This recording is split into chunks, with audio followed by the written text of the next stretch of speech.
Boas noites, graciñas, obrigado por estar aquí no teatro organizado polo Facho dentro do seu ciclo Economía, Historia e Realidade Social, no que vai a falar Anxo Quintana sobre a desgalización da política galega, unha variación. Sei que todos vos conocéis Anxo Quintana e moitos de vos moito mellor que eu. Entón, nada máis vou facer unha pequena reseña. Decíos que foi alcalde de Allariz, vou poñer algo personal, terra da miña mãe, terra da miña mãe, de Aira Lei, da Portela. Pero bueno, isto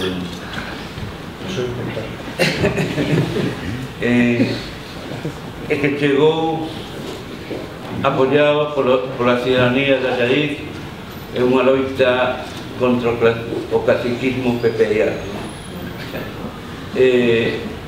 Estuvo anos de alcalde, sendo de alcalde en Allariz, para posteriormente pasar a ser o vicepresidente da Xunta de Galicia. Actualmente está lleno da actividade política orgánica, porque da política nunca se está lleno, ou non se debe estar lleno, porque senón a política non é allea a ti, e vai aportar unha reflexión sobre a situación actual da acción política, do pensamento político no país. E nada máis, con carácter ou non. Pois, porque ten a palabra, Anxo. Moitas grazas. Bueno, moi boas noites. Moitísimas grazas ao Facho pola oportunidade que me dá outra vez de falar nesta cidade. O fago despois de bastante tempo sin falar en público, pero dende a sensación e a convicción de non estar protagonizando ningún retorno, porque hai cousas das que non te vas nunca. Eu penso que desgraciadamente hai unha, e estou comprobando estes días ainda con máis claridade, existe unha concepción que eu considero equivocada da política. Cando se pregunta se alguén está na política, o que un se pregunta, ou vexo que moita xente se pregunta, é se exerce algún cargo público, se ten algún cargo de responsabilidade do seu partido, se vai ir nunha lista electoral. Eu creo que é unha concepción da política, desde o meu punto de vista, equivocada. A política para min é bastante máis que eso. A política son ideas, a política son valores, a política son compromisos. As ideas, os valores, os compromisos, co meu país non os deixei nunca. O que si é certo é que durante un tempo estuve apartado da actividade pública, tamén estive calado, non sordo ni cego, e o que pretendo hoxe é dar a miña opinión porque considero que o noso país está nunha situación difícil. En algúns aspectos eu calificaría de emerxencia, e creo que é necesario que todos aportemos cando menos a nosa opinión e a nosa participación, e con esa intención o fago. Creo que é o momento para a política de base, creo que é o momento para a participación, e creo que é o momento para Galicia. E se eu podo aportar algo a ese respecto, pois ben dado sea, e logo esa é a miña única intención. Decía que estou preocupado, creo que como a inmensa maioría dos galegos e das galegas, por tanto non é nada especial, preocupado por dous aspectos fundamentalmente. O primeiro deles porque vexo que a maioría dos galegos e das galegas viven hoxe peor que hai 5 anos.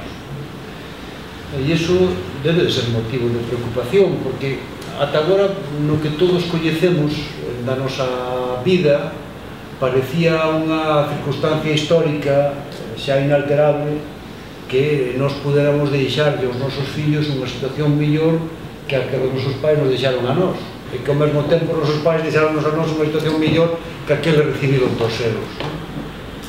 Eso vaise a cortar, e é evidente que isto non é exclusivo de Galicia, e que isto débese á crisis económica que estamos a viver. Pero tamén é certo, desde o meu punto de vista, que ademais de ser por eso, a Galicia non se lle deixa utilizar os recursos que sin dúbida temos para poder xenerar riqueza e benestar e, polo tanto, para poderlle facer frente á crise. E este sí que é un problema xenuinamente galego. E a min, desde logo, preocúpame que sea así. Esa é a miña primeira preocupación. E a segunda é darme conta, tamén, dentro do meu parecer, que ao moito me equivoco, eu penso que o Estado español vai entrar nun proceso de transformación, sobre todo no que significa a súa organización territorial. Están os casos de Cataluña e de Euskadi aos que de algún xeito haberá que darlle encaixe. E eu penso que esa nova configuración vai ir claramente hacia un Estado asimétrico, no que Euskadi e Cataluña teñan o recoñecemento a súa situación. E vexo que o meu país, Galicia, está totalmente ausente da política estatal, que non existe como suxeito político, que non contamos absolutamente para nada.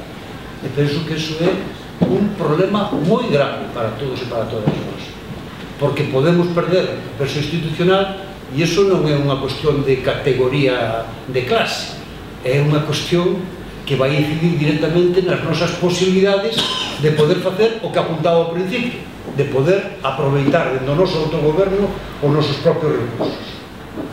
E, por lo tanto, tamén estou preocupado por iso.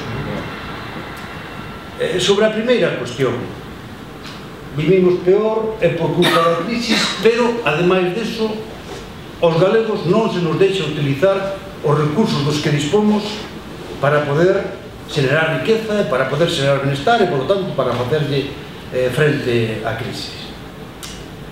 É que calquer país, e vou non decir por primeira vez, que o direi bastantes veces, espero, durante a charla, calquer país normal, e eu quero que o meu país sexa un país normal, o que fai é, ante unha situación como esta, ou incluso sin que houbera crisis, ver os recursos dos que dispós e intentar o seu desenvolvemento para xerar riqueza e benestar para os seus cidadanos.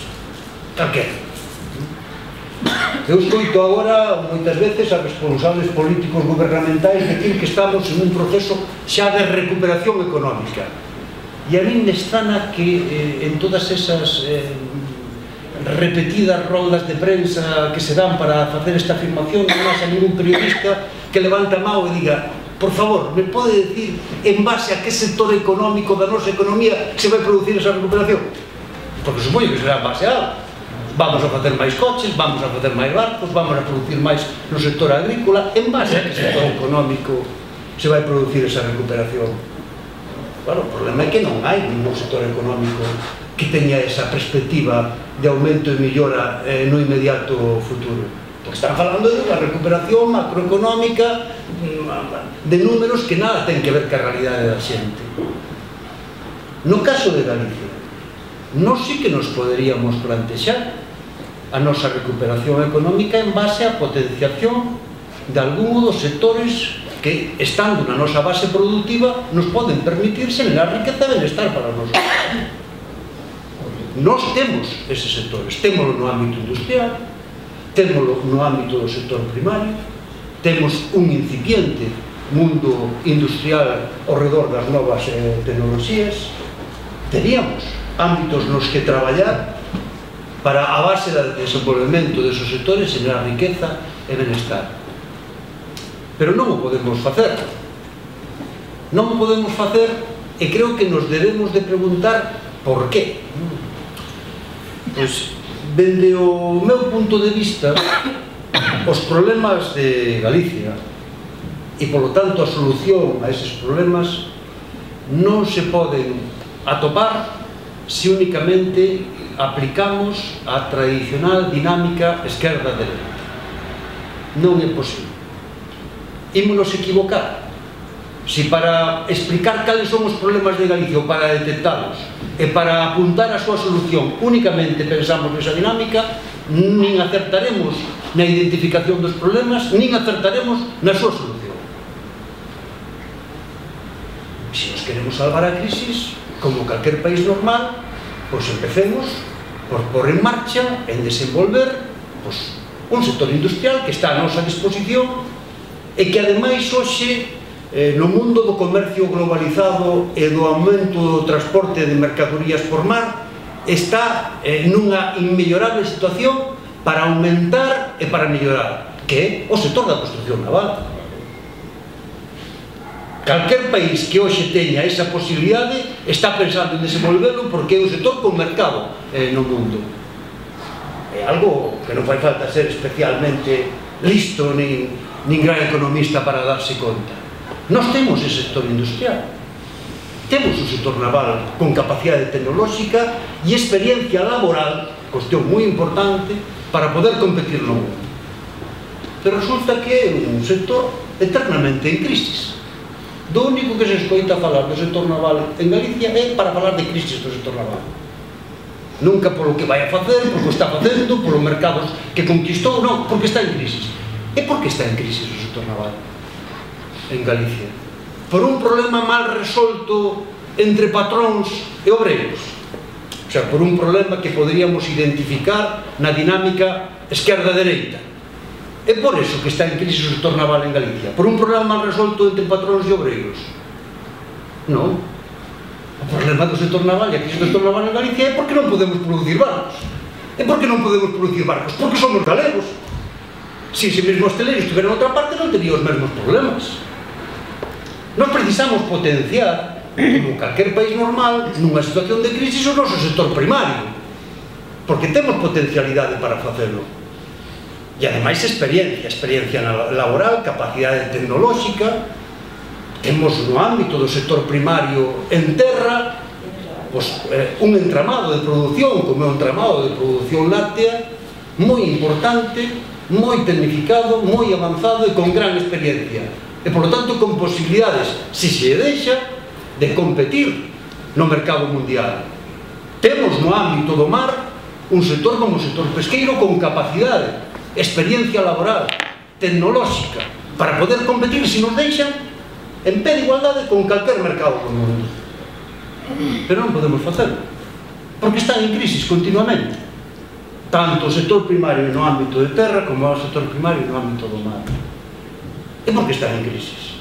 Porque hai aí un problema mal resolto entre patróns e obreiros, un problema que se poda explicar na dinámica dereita-esquerda. Non, están en crisis porque non nos deixan producir leite e porque non nos deixan producir peixe, non nos deixan pescar. E por que non nos deixan? Porque somos galegos.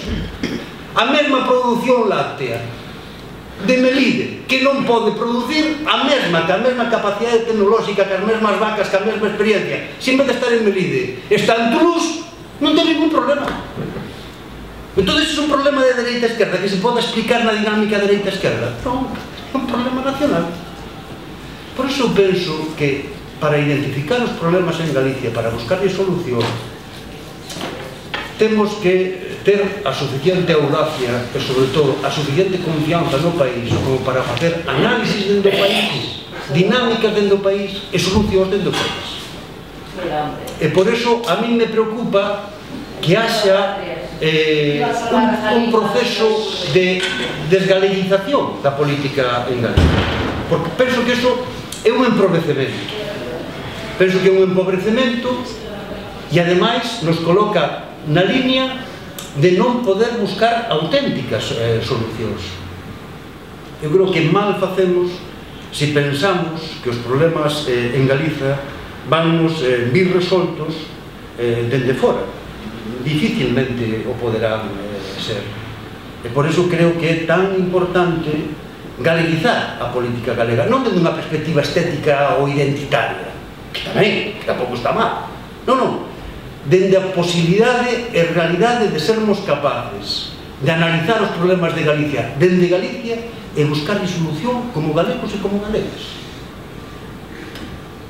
e me dá a impresión de que as cousas non están indo por ese camiño, e a mí eso preocupa. E hai unha segunda preocupación. Decía o antes, eu non sei como acabará o proceso de Cataluña. Pode ser que acabe sendo Cataluña un estado independente. Posiblemente non. Euskadi está empezando un proceso na mesma dirección.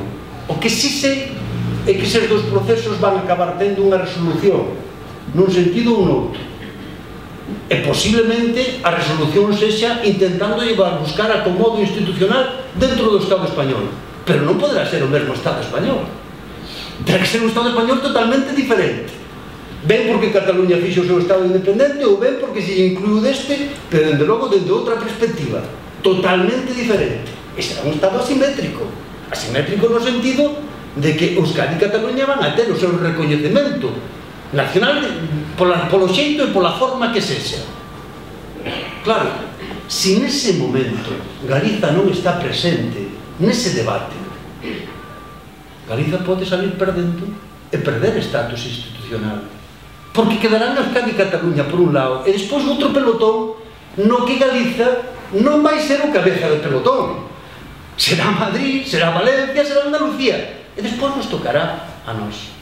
Se non somos capaces como galegos de conseguir estar presentes en ese debate para termos a nosa propia proposta, para conseguir que Galiza, dentro do Estado español, teña un novo contrato co Estado que nos permita xestionar dende nós mesmos os nosos propios recursos, poder decidir sobre aquelas cousas que a nós nos interesen, poder facer a nosa propia planificación económica dende nós mesmos, poder participar como galegos e como galegas nos ámbitos europeos e mundiais. Se non somos capaces de facer eso, de aproveitar esa oportunidade para eso, Galiza non só vai perder unha grande oportunidade, senón creo que vai ter un retroceso histórico que o resultado vai ser a merma no benestar da xente. Se eu non estou planteando estar en ninguna división, a mí me gusta que Galiza este na primeira, claro que sí, pero non é un problema de identidade, nin de círculos electos, non. É que eu estou convencido de que o benestar dos galegos depende de que sexamos capaces dende nós mesmos de poder planificar o noso futuro, de ter outro goberno suficiente para facelo. E se non aproveitamos esta oportunidade de remodelación do Estado español, non nos vamos a quedar igual, vamos a ir para atrás. É lei de vida.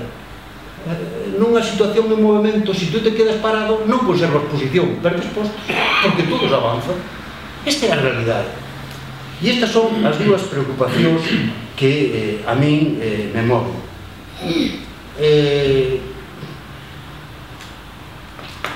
Iba a decir que me dá pena, pero dame lástima, non?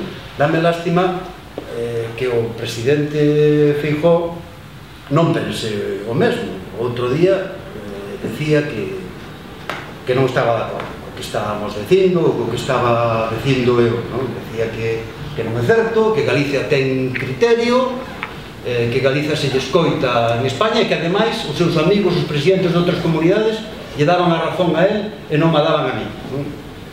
A ver, eu non dudo en absoluto que Galiza teña criterio.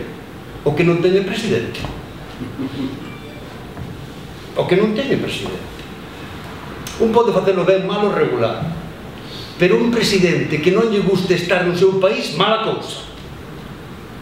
Cando un presidente do país o que está pensando de luns a venres é cando se pode marchar do país para marcharse para Madrid, mala cousa.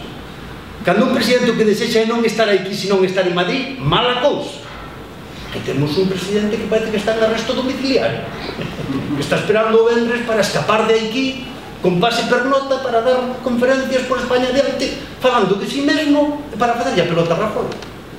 E por ese camiño, desde logo, Galiza non ten presencia política. Ese non é o camiño. Por aí Galiza non gana absolutamente nada. Claro, que me diga que lle dan a razón os seus amigos presidentes autonómicos, claro, o de Madrid, o de Valencia. Este home escolle malos amigos, e por aí, de logo, vamos mal. A situación pois pode enfrentarse por varias vías, non? Algúnas xa están exploradas. Unha vía que fai o señor Feijóo. Esa vía é daqueles que pensan pois que Galicia en realidad non existe. Os que pensan que isto é pois unha extensión con algunha peculiaridade de España. E que, polo tanto, o que se pode facer e o que se debe facer é intentar facer carreira política en Madrid. Galicia xa pariu bastantes personaxes dese estilo. Serviu que algún galego estivera desde esa mentalidade ocupando responsabilidades en Madrid ou sendo amigo dos que tiñan responsabilidades en Madrid, serviu para algo, redundou en algún beneficio para Galicia. Eu penso que está demostrado e archidemostrado que non. Por lo tanto, para min é unha vía totalmente esgotada, equivocada e incluso absurda. Hai unha segunda vía. Hai a segunda vía que é a los que pensan, seguramente honestamente, en moitos casos, que consideran que o problema de Galicia é que goberne a dereita en Madrid e que na medida que de Galiza axudemos a que goberne a esquerda, pois non vai ir millor. Bueno, o problema desto é que a realidade nos demostra o contrario. Os problemas de Galicia non se solucionan porque goberne Madrid nin a dereita nin a esquerda. E aos feitos me remito e a demostración histórica me remito. Pero habería quen podría decir, bueno, pero a mellor pode haber outra esquerda, non? É certo. Pero non nos esquezamos dunha cousa. Isto non é un problema de querernos ben ou querernos mal, ou esquecerse de nós ou deixarse de esquecer. A marxinación de Galicia é un problema estrutural que debemos de analizar na súa xusta medida, desapasionadamente, para darmos conta onde pode estar a súa solución e onde non. Non é que nos queiran mal, é un problema de certa lógica dende os parámetros mentrais que se utilizan na política de Estado. Vamos a ver.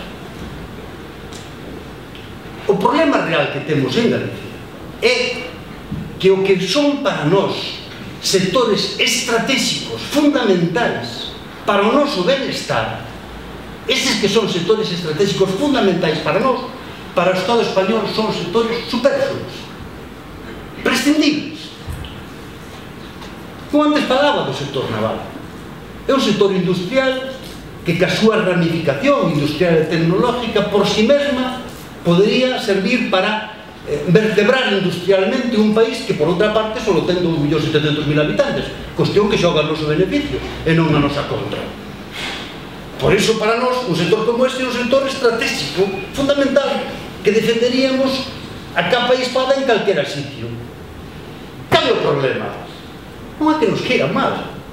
O problema é que iso que para nós é estratégico e fundamental no que é a economía do Estado español é un sector totalmente prescindible, secundario, superfluo, do que se pode prescindir. E por iso, cando se está na mesa de negociación europea ou na mesa de negociación mundial, o Estado español, cando ten que ir a negociar, fai o mismo que faríamos calquera de nós. Que faz nunha negociación? Intentar amarrar o que consideras fundamental estratégico e a cambio nunha negociación tens que dar algo. Que das? Bueno, o que tú consideras secundario e o que podes, pois máis ou menos, prescindir se chega ao caso. Que é o que se protexe e se desbota polo parte do Estado español? Pois se protexe con outros sectores industriais que se consideran fundamentais para o Estado e a cambio que é o que se dá? Pois non producimos barcos. O problema é que o pagamos os galegos, que somos os que o facemos e somos, ademais, os que si consideramos ese sector como estratégico.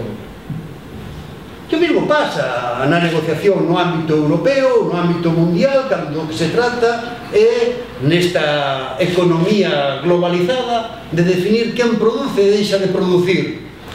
Bueno, pois o Estado español está sempre moi interesado e ten certa lógica que ocupa, está sempre moi interesado en defender producións como son a produción de aceite ou a produción de cítricos de Levante. Ten lógica que queira protexer eso, pero nunha negociación tens que dar algo a cambio. Que se dá a cambio?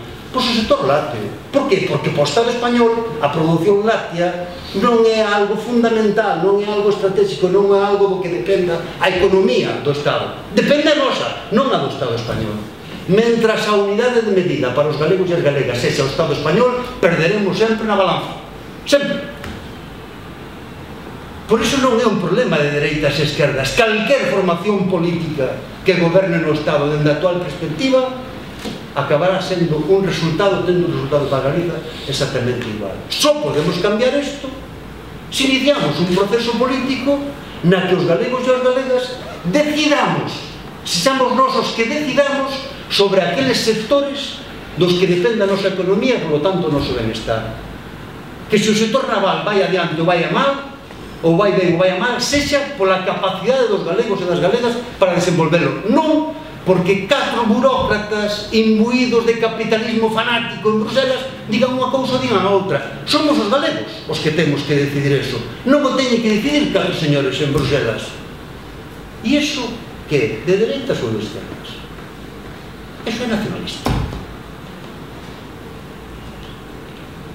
Por lo tanto, eu creo que esta é a segunda cuestión que deberíamos de ter presente. E a terceira vía para solucionar ou para intentar solucionar entre todos e todas os problemas de Galiza, pois sería a que eu considero que é a posible, ainda que difícil, porque esta vida non hai nada fácil, moi difícil, claro que sí, pero non hai nada fácil nesta vida. E cal é? A de que os galegos e as galegas honestos e pensen como pensen, pois fagan unha aposta de país, que fagan unha aposta de país, entre outras cousas porque os avances no mundo hoxe se dan precisamente cando os cidadáns son capaces de establecer espacios nacionais de decisión na que a decisión corresponde democráticamente aos cidadáns e se libera das decisións tomadas a marxen dos cidadáns. Esa é a auténtica política progresista no mundo. E esa é a aposta de país que eu penso que hai que facer. E temos que facer por nós mesmos. Para facelo por nós mesmos, debemos nos preguntar se temos país para facelo, se hai masa crítica para facelo. Eu penso que sí. Eu penso que sí, porque creo que existe unha maioría de cidadáns galegos que teñen ese sentimento de país, que se identifican co país. O que sí é certo, e deberíamos acostumar a isto, e, polo tanto, facer autocrítica da nosa propia trayectoria e dos nosos plantexamentos, porque o mundo avanza así, a base de aprender dos teus propios erros. O que deberíamos de facer e de entender é que hoxe, a día de hoxe, a identificación dos cidadáns co país non se poden medir polos mesmos parámetros que se medía pois fai 40 anos. Fai 40 anos. Unha persoa que falara sempre en galego, casi non, vamos, iba a ter identificación co país. E unha persoa que non falara nada en galego, pois posiblemente habería moitas posibilidades de que non tivera esa identificación co país. Hoxe non é así. Hoxe hai miles e milleiros de cidadáns en Galiza que non falan en galego e que están tan identificados co país como podo estar eu que falo en galego sempre. É así de evidente. Por qué? Porque o sinónimo de identificación xa non é só o idioma. Hai xente que se identifica co país e que se sente unido ao país polas manifestacións culturais do país ou polo seu territorio e pola defensa dese territorio, ou porque se identifica ca forma de ser e de proceder que temos os galegos. Hai unha maioría de cidadáns que se identifican co país, falen no que falan. E a esa masa crítica a que nos temos que dirixir. Nos temos que dirixir porque o reto cal é? O reto é que esa xente que maioritariamente pensa en clave de país, sinte o país, teña tamén compromiso político con Galicia. Aquí o asunto non está en facer un casting de a ver quen é galego que deixe de ser. A ver se resolvemos ese coloquio dunha vez. Aquí galegos e galegas somos todos e todas. Os que falan en galego, os que falan en castelán, os que votan polo PP, os que votan polo PSOE, os que votan polo Bloque, polo que queira. Os galegos e galegas todas, igual camiño. Eso ten que quedar fora de toda dúbida. O problema non é ese. O problema non é ser galegos. O problema é sermos capaces de exercer como galegos en política, que a hora de tomar as túas decisións políticas o que prime é a necesidade de actuar en clave de país. Ese é o auténtico reto. E ese, eu penso que un reto que merece unha revolta cidadana. É un reto que merece unha revolta cidadana feita dende a base. E, dende logo, a miña intención, se algo podo contribuir, é precisamente a intentar provocar esa reacción, generando tamén os instrumentos necesarios para que haxa información, para que haxa participación e para que haxa tamén un instrumento de resposta, pero que sexamos capaces de provocar esa revolta cidadana simple e llanamente para que os galegos e as galegas podamos vivir como galegos e decidir como galegos. Esa é a miña intención e a intención que me trouxo a poder hoxe estar aquí cos amigos do Facho e con todos e todas. Moitas gracias.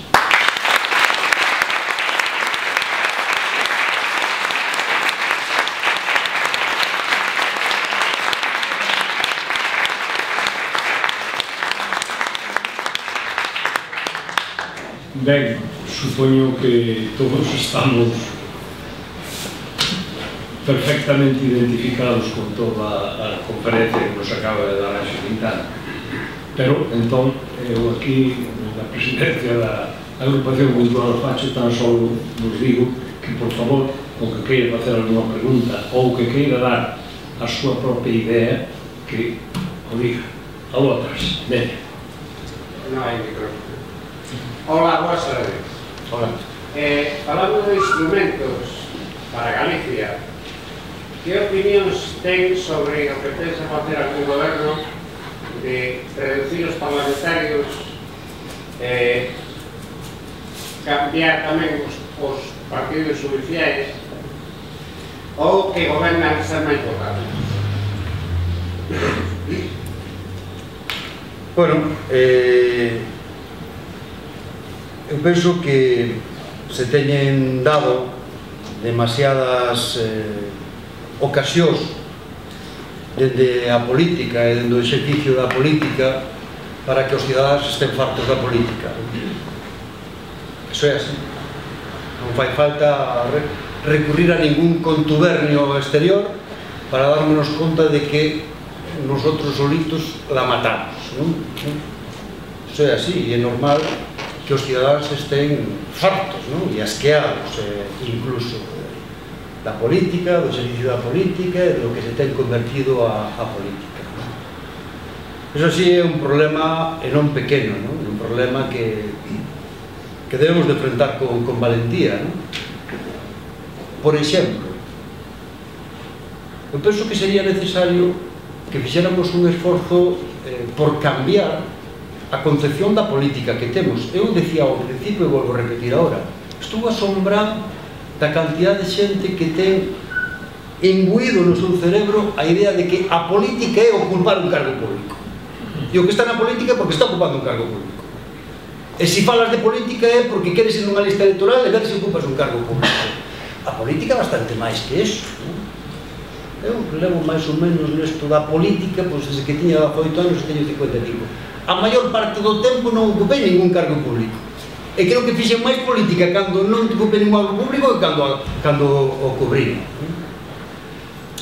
E creo que isto de pensar que a política é facer carreira política é unha concepción equivocada da política. Eso de que tú vas a política para facer carreira personal, convertir a política, en vez de a defensa de ideas en algo colectivo, nunha carreira personal.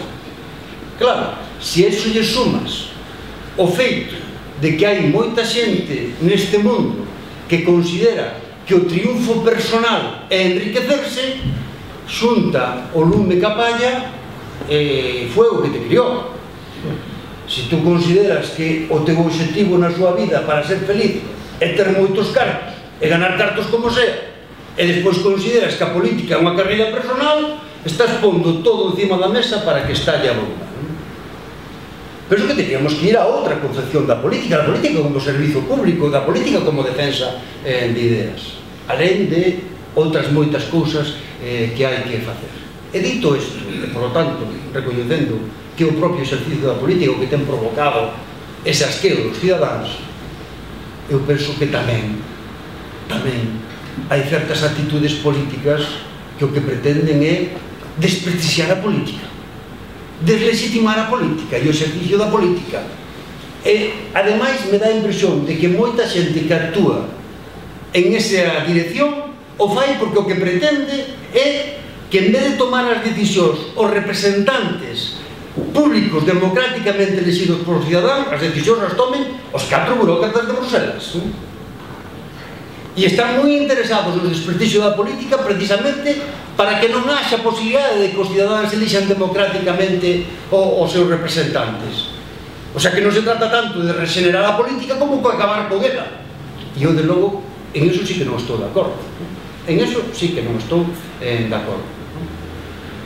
Claro, xa despois hai outras cuestións que, como que usted comentaba, de que gobierna a lista máis votada.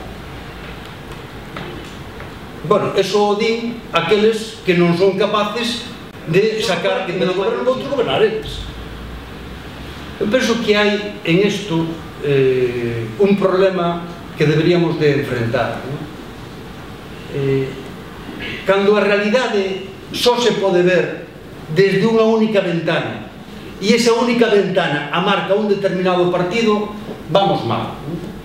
Eu penso que o Partido Popular en España ten conseguido moitas veces eso, impor a súa interpretación da realidade.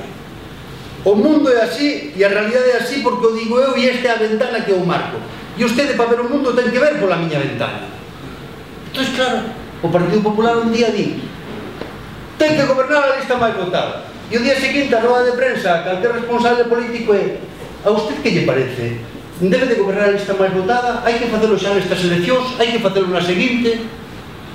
Pero por que temos que aceptar a imposición da realidade que fai o Partido Popular?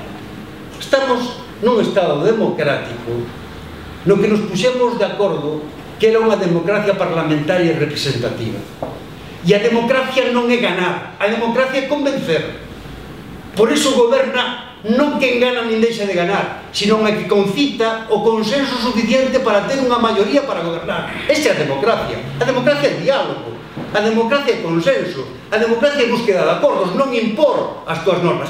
O único que lle buscou o Partido Popular é que o que quere impor o seu criterio. Quero ganar, para o día seguinte mando eu os demais fora. Oiga, pero é que a democracia non é eso.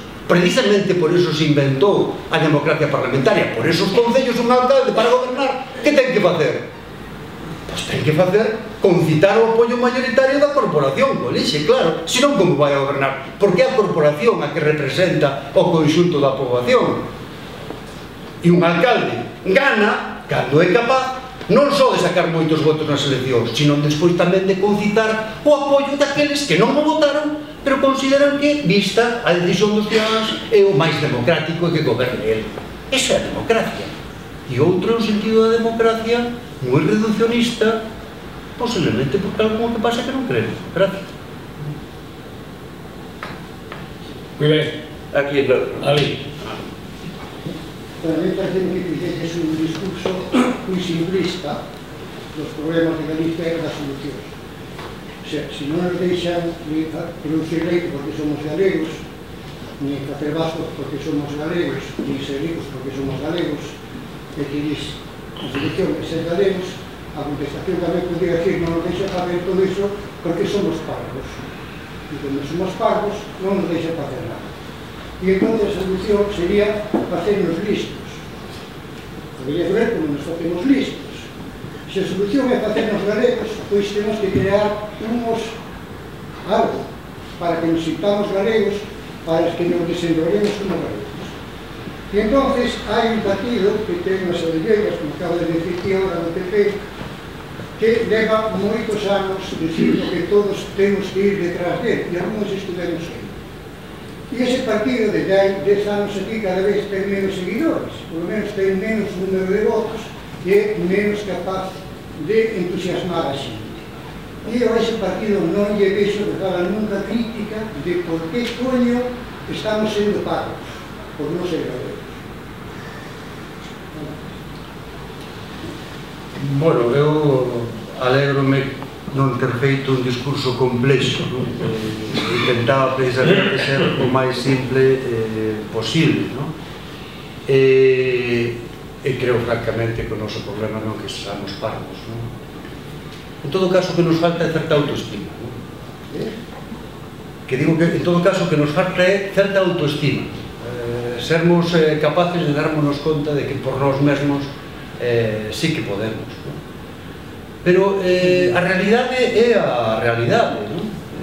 A realidade é a realidade, o sea, nós poderemos ser mellor, peores, non creo que por ser galegos seamos ni máis listos ni máis parvos que ninguén, nin teñamos máis inteligencia, nin estemos mellor ou peor dotados. Non, xa sei que non sei, estou non digo. Non creo que ese sea o problema, non? O problema é que como país xugamos un papel determinado e o papel que xugamos é o que eu dixen antes, e se non é así, que alguén me demostre o contrario.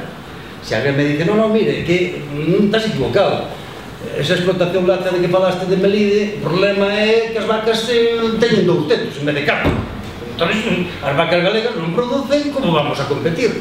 Era así, pero que o problema non é ese, e sabémoslo todos. O problema é unha decisión política, e unha decisión política que non tomamos os galegos e as galegas. Eu estou convencido de que se os galegos e as galegas puderamos decidir, oiga, usted está de acordo en que o sector lácteo en Galicia, o sector naval, pódanse desenvolver por si mesmos, sen ninguna cortapisa exterior, e intenten competir no mercado mundial en vez de igualdade cos demais, non para que nadie regala nada. Se producen ben e venden ben, venderán. E se non producen ben e non venden ben, non venderán. Usted está de acordo con eso? Supoño que a inmensa maioría dos galegos voten por quen voten, dirían, claro que sí. O problema é que eso non o decidimos os galegos. O deciden outros señores, e por qué? Porque consideran que o que producimos nós é malo e non sirve. Porque consideran que o que facemos nós non está ben feito e é mellor que o fagan outros. Non.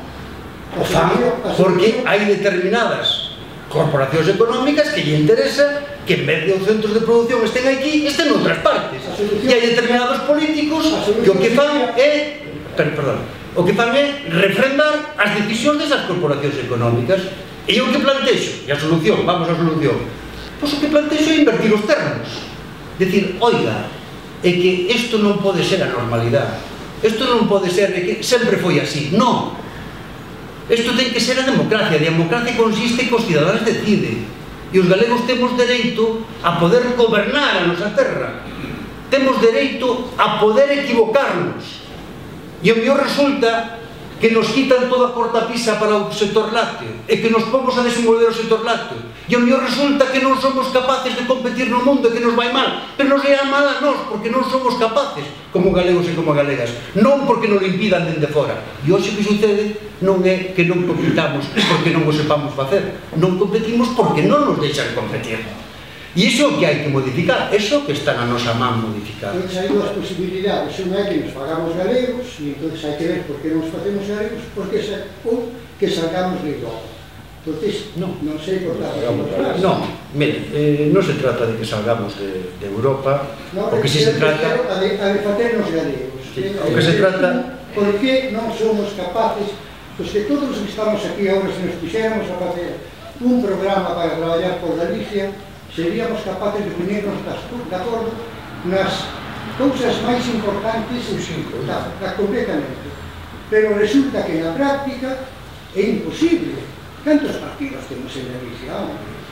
Que non son capaces de xuntarse un día para poderse decir, vamos a facer un programa e presentarnos como unha alternativa ao Partido Popular e ao PSOE. Con un programa todo eso. Ese é o lío. Bueno, pois posiblemente o que teñamos que facer é empezar a traballar nese sentido, non? Ben, hola, meu nome é Luis Magariños.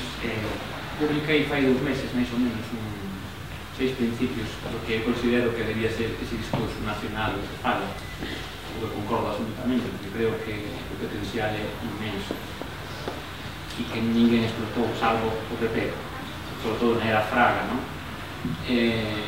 porque cando saes de Galicia ves que Galicia realmente é unha das unidades moi forte, eu diría que incluso máis forte que Cataluña ou País Vasco, a nivel nacional, ¿no? Pero que non se soubo, digamos, pilotar como teña que ser. E neses principios eu falei de o que, na miña opinión, sería, a nivel discursivo, ¿no? Descartar xa de raíz o termo nacionalista. Eu creo que ese termo, na miña opinión, é un termo excludente, ¿no? É dicir, un termo que vai en contradicción un pouco con ese discurso do que falou vostede de incluir a todos os galegos que se senten falan castelán, que non falan, e tamén aí non todo o mundo se sente nacionalista, non?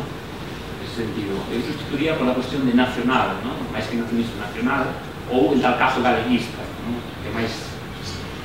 A segunda cuestión é o tema dos símbolos. Símbolos, a famosa estreleira, estas cousas que tamén habería que, na miña opinión, descartar a ese nivel, non?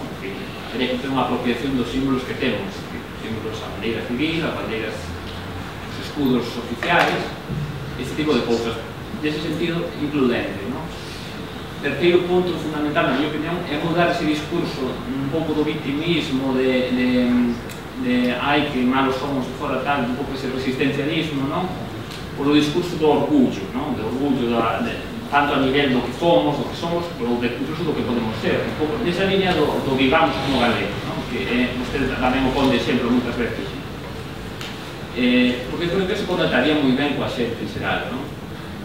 E despois tamén, evidentemente, a cuestión esa de esquerda-dereita, que son etiquetas que, na miña opinión, non fan sentido do punto de vista nacional, que habería que deixar de lado, e outras cuestións de por máis en Galiza con relación a Europa, ao Atlántico, a Portugal, e non tanto esa comparativa que sempre se fai como comunidade autónoma española, non? Vamos a ver que comunidade autónoma é que vai mellor, non?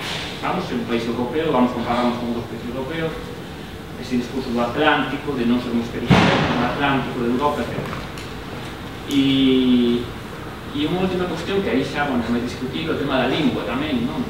De ver a lingua como, independentemente xa da normativa que cada quen use, pero sí de ver a lingua como un instrumento global que ten potencial a nivel internacional para a economía, para os negocios, que non é aquela lingua ali de Galicia regional, etc. Bueno, son esos 6 principios que eu así un pouco establecí, que se poden discutir, evidentemente, poden ser debatidos, pero eu considero que tería suceso se se fan con un discurso optimista de autoestima, ¿no? Y simplemente, bueno, pues para exponernos y para contrastar en su opinión. Bueno, a mí parece importantísimo que haxa xente no país que dedique o seu tempo a meditar, a pensar e clave do país como faz ti. Eu sou de verdade, ¿no? Por qué? Se nos pomos a discutir, pues seguramente non como unha contradicción co que dis que debemos de seguindo esa liña e esa dirección que ti dis ter en conta algo, non? E é que os nacionalistas posiblemente o temos feito moi mal. Eu sou nacionalista, elevo toda a vida en cargos de responsabilidade do nacionalismo. Eu creo que temos feito mal en algunhas cuestións, senón non estaríamos así. Que vamos a decir, no, eu becado, non tal foron vosotros que votaron polo PP, que somos da culpa. Non, nós tamén tivemos algunhas cousas que fixemos mal.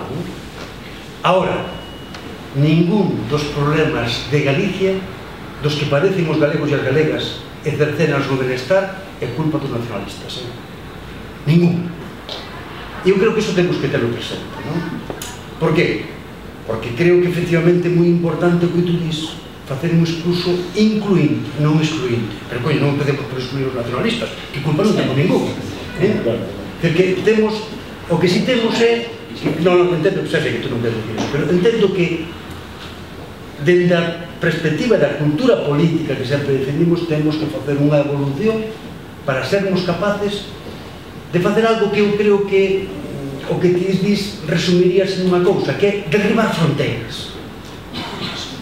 Nos temos que derribar fronteiras sociais. Un proxecto de país ten que dedicarse dende a perspectiva galeguista nacionalista, que para min é o mesmo. Para min é o mesmo. Pero desde esa perspectiva o que ten que facer é derrubar barreiras. Eu dicía o antes, eu conozco moita xente que non fala en galego e que ten tanta identificación co país como a min. Como vai ser eso unha barreira para poder participar e poder traballar codo a codo nun mesmo proxecto, nunha mesma idea? Non pode ser, non pode ser. Non digamos xa outras cousas de bandeiras, parece tonterías. Tonterías no sentido de que non pode en ningún caso eso ser unha fronteira. Eu penso que a dirección é esa, pero penso que tamén aquí non sobramos ninguén, e hai un capital acumulado de traballo, de esforzo, de material humano, de compromiso, de xente que fan falta todo o mundo para ir nesa dirección, non para ir noutra, pero fan falta todo. Moi ben, Corrado. Ben, máis que a ti, o que me provoca é para ele. Máis que é caracho. Os símbolos son precisos e necesarios para calquera organización social. E non sei se a bandeira galega ten que levar a estrela vermella, que para mí significa moito, porque son comunistas. Así, me sinto, e son os 18 anos. Tenemos que poner de acordo, pero que non quero, en función da historia que sempre representa a ideoloxía de quen dominaba, poner os símbolos de uno dos máis grandes e peores imperialistas, o do papado. O popón é esta estrela. A mellor o podían poner de acordo e poner a súa, non o sei. A común, a mellor estrelada queda por grupo, que non é o meu, fíxate, veño de outra tradición, e non son conceptualmente nacionalistas. Eu creo que tamén ten que existir ese tipo de... Vale, pero a tradicional significa a submisión ao papado. E creo que este país, o papado, non le den un carallo, solo abre fame e miseria. Un carallo. Porque a Catedral de Santiago a construíron os lombos dos paisanos dos canteiros, non os azobiches. Vamos a ver.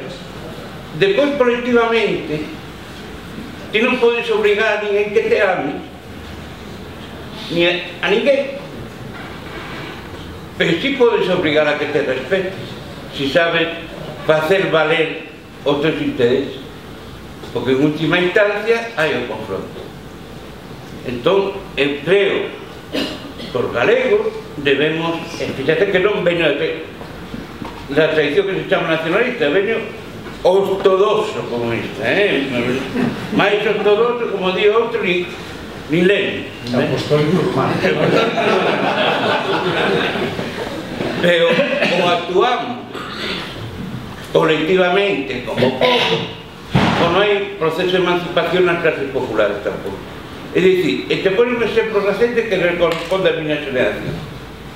Vietnam, morreron 5 millóns.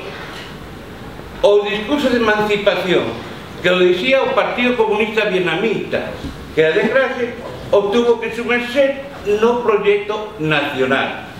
E o de Vietnam é soberano, é capitalista, pero tiene un sentido nacional de país. De acordo? Unhas pautas e tal. E depois en todo colectivo hai distintos intereses que a loita de clase. É dicir, de acordo que non estamos no século XIX, o colectivo da loita de clase, mas se expresa a través de corporaciones internacionales. Que os galegos levemos séculos emigrando, que os pais non teñan fillos e os netos non teñan avós, non é por decisión nosa que somos o capitán trueno de aventurero. Alguén tomou a decisión por nós, entón temos que plantear. E bueno, non quero acaparar máis, pero é un pouco... Por esta vía, estou totalmente de acordo que é moi importante sentir o país, ten un sentimento de nación, pero a loita de clases, a esquerda e a dereita, eu penso que está máis vixente que nunca. Está claro que por moita forza que teñamos, por moi ben que vai nos estaleiros, por moi ben que vai nas empresas de leite, tarde ou temprano podemos firmar ahora mismo os TLC con os Estados Unidos, se van a firmar, o sudeste asiático vai desarrollar tamén esa industria naval, presidentes como Rafael Correa, o presidente de Ecuador, cunha forza impresionante, está levando a submisión todo o que fixo ata agora, precisamente porque esa loita de esquerda e dereita, esa loita neoliberal con os proxectos máis sociais, está perdendo a esquerda. De nada nos vai servir ter un sentimento moi grande na zona, ser independientes, si os produtos estadounidenses van vir a un precio moito máis barato, si os leiteiros van ter que denunciar desde o primeiro momento nun modo de exclusión, é o que estamos falando, vivamos como galegos, pero vivamos como que galegos, como o señor de Gadis, que veraneo onde quere, que temos millos que quere, ou como a xente que está, como foi aquí, a toda a vida, as portas de Gadis que están durante anos. Eu penso que é moi importante ter ese sentimento de nación, pero é tamén moi importante facelo desde o que se fixo toda a vida, desde os movimentos sociais, as ocupacións veciñais, movimentos culturais, non olvidar eso. E non é esta hora, como está pasando en Cataluña, que se suman a os empresarios por cousas puntuais, por seus propios intereses, porque xa non hai dinheiro para todos, daquela vamos a intentar aproveitar desde aquí, e non somos enemigos. O empresario non pode ser enemigo, non podemos volver ao salto do Palacio de Inverno e decir que é o pequeno empresario, pero temos que tener moi claro que somos o povo. Eu como galego podo ter un sentimento nacional moi grande, pero síntome igual do obrero, como obrero no Ecuador, no Perú, no sudeste asiático, e iso teño que ter tamén moi en conta. Vamos a ver, eu penso que hai unha teorización política hoxe absurda que se escoita máis nunha ocasión e que intenta dicírmonos a todos que a loita de clases non ten ningún sentido, porque xa non hai clases sociais, tampouco hai ideoloxías, que o que impera é a xestión, e o que xestiona ben e o que xestiona mal, e, polo tanto, tampouco hai dereitas e esquerdas, non? Nomes sin ningún contido. Eu penso que son unha mamarrachada. Hai clases sociais e por eso hai dereitas e esquerdas. Vaya se hai ideoloxía, é tanto que hai. Pero eu penso que se algo nos enseñou o materialismo dialéctico é a sermos capaces de aplicar a nosa teoría ao terreo onde vivimos e non ter medo a analizar os problemas en profundidade e non aplicando clichés. Entón, a realidade que ten Galicia é a realidade dunha economía productiva, específica, diferente e o que é peor, dificilmente homologable á estrutura económica do Estado español e á estrutura económica europea. Ese é o noso problema.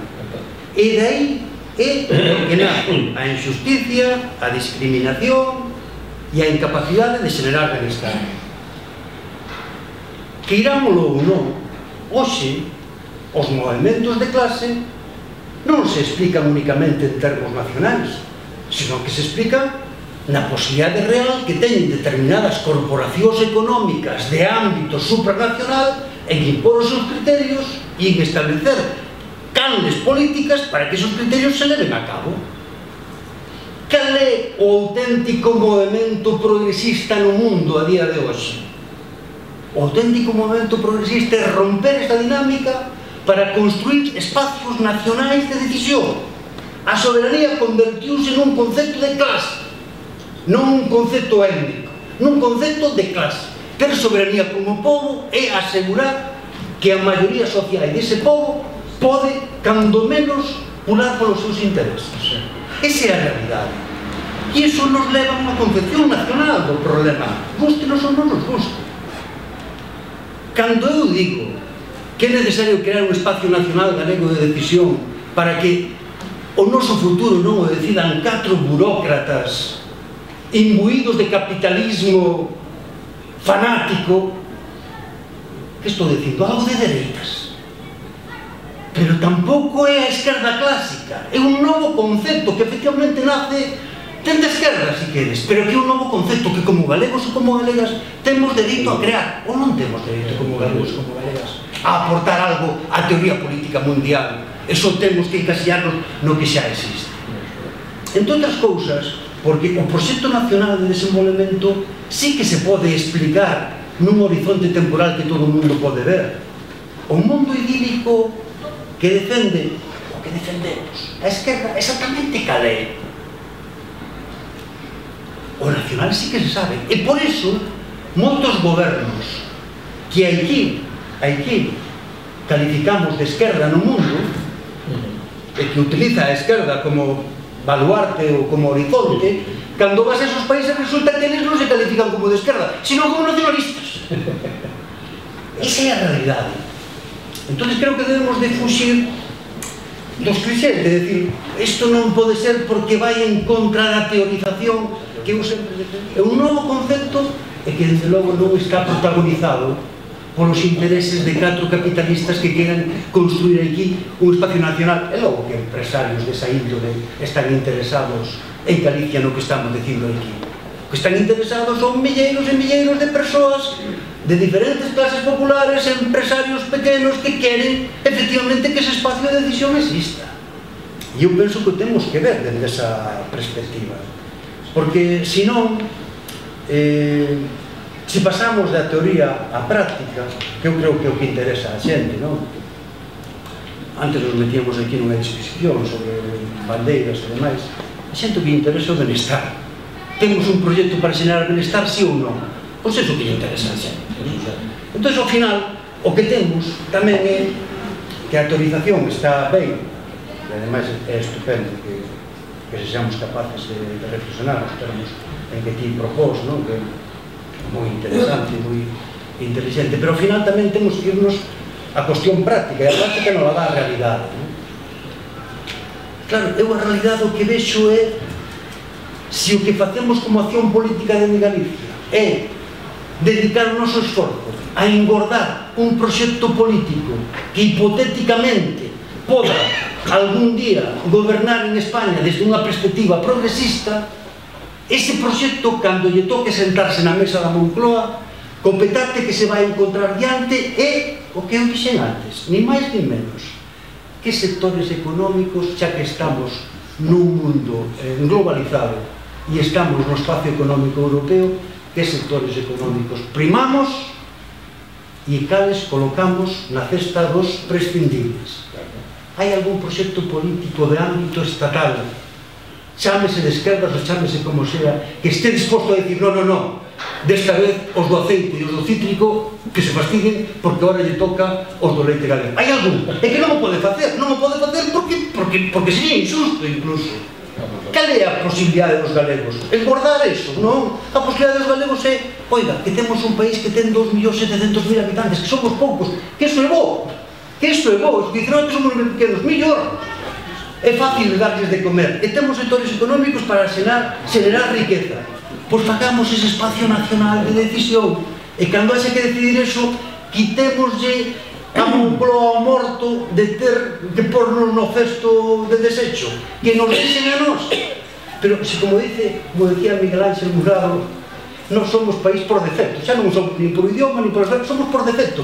Somos país porque temos que serlo, porque ninguén se quere facer cargo de nós, temos que facernos os cargos de nós mesmos. É por defecto.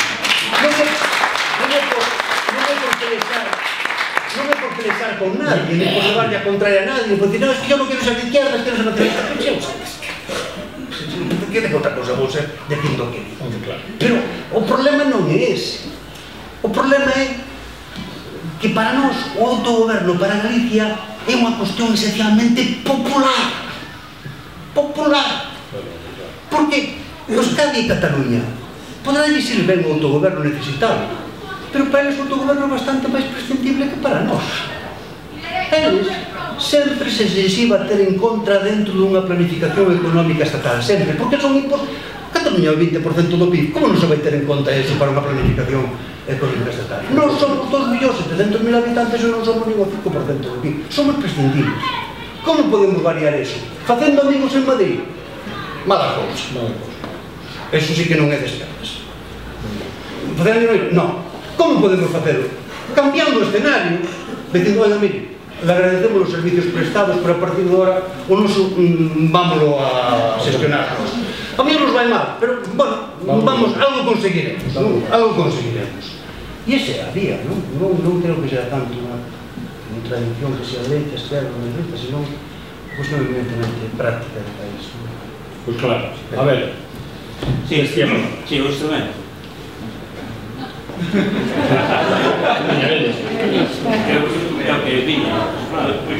Bueno, vamos a ver, eu penso que se Se algo nos enseñou a política nos últimos anos é que a percepción da xente sobre as cousas, sobre a política e sobre como facer política mudou enormemente. E se non somos capaces de ver eso, estamos equivocados. Penso que, primeira cuestión, eu pertenezco a un partido político. Participo na Sociedade Orgánica, pero pertenezco que estou moi orgulloso de nada. Por lo tanto, de min que ninguén espere nunca un discurso antipartidos, os partidos son el problema, porque de ninguna forma. Penso que ese ademais é un discurso bastante reaccionario. Non, o partido non é o problema. E eu espero que sean unha parte importantísima da solución. Ahora, un movimento de país como que se está a propor desde esta mesa precisa un movimento cidadán de base. E un movimento cidadán de base non como un apel de cebola que envolva a un partido político que está detrás, sino un movimento cidadán de base que a valentía de saber que van ser os ciudadanos os que decidan como hai que facer. Evidentemente, isto ten que tener uns principios. E os principios son facer política en clave de país, como se apuntou ali por Madrid. Son os principios elementais, senón escusamos perder o tempo. Pero a partir de aí, o instrumento teñen que xenerar os propios ciudadanos. É dicir, que dimensión ten? Eu teño a miña propia idea. Eu creo que é necesaria unha revolta cidadana neste país, que ademais os galegos sabémoslo facer. Ou acaso o movimento nunca máis non foi unha revolta dese estilo e un instrumento de participación e de resposta? O que sucede é que hasta agora os galegos só reaccionamos cando a auga nos chega hasta o nariz. E creo que chegou a hora de que seamos capaces de reaccionar en positivo ante unha situación que eu considero de emerxencia para Galicia, tanto no ámbito da política interna como externa. E, polo tanto, temos que ir a construir ese instrumento. Como? Entre todos. Cando? Pronto. Pronto. Pronto, entre outras cousas, porque isto non pode ser unha lecuración eterna urbi et orbi.